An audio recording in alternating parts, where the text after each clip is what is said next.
আমি আমার ভোটটা, যেটা মীরা 1 নম্বর গ্রাম পঞ্চায়েতে মীরা বালিকা বিদ্যালয় সেখানে গিয়ে দিই।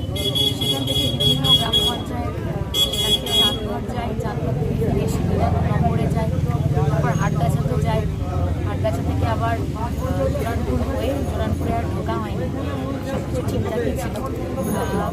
সেখান থেকে গোবরা যাই, মার্টিনি, ফরিদপুর হয়ে তারপর পলাশী 1 নম্বর এবং এখন 2 নম্বরে বসে রয়েছে। কয়েকটি অঞ্চলে যাওয়া হয়নি, কিন্তু কথা দিয়েছি রাতের মধ্যে সেখানে পৌঁছবো।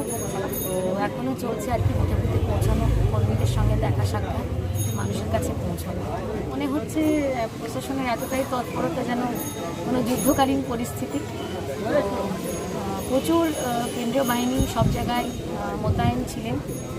200 মিটার দূরেও টেন্ট করে অনেক সময় আমাদের দলের এজেন্টদেরকে বসতে দেওয়া হয়নি, অনেক জায়গায় অভিযোগ এসছে।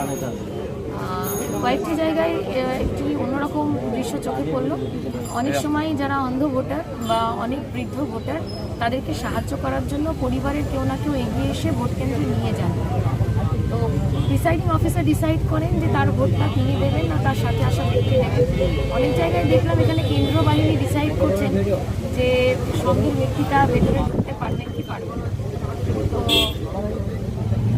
সব মিলিয়ে হয়ে গেল, আজকে দিনটা পার হয়ে গেল। তবে মানুষের মধ্যে ভীষণ ভালো সাড়া।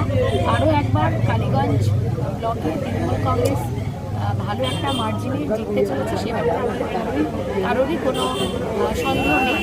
আমি আপনাদের মারফতে ধন্যবাদ জানাতে চাই আমার তৃণমূল কংগ্রেসের যে সমস্ত সৈনিক এই কটি দিন মাঠে থেকে মাটি কামড়ে তৃণমূল কংগ্রেসের জন্য লড়াইটি লড়লেন। তাদের কৃতজ্ঞতা কোন ভাষায় আমি জানাবো আমার জানা নেই।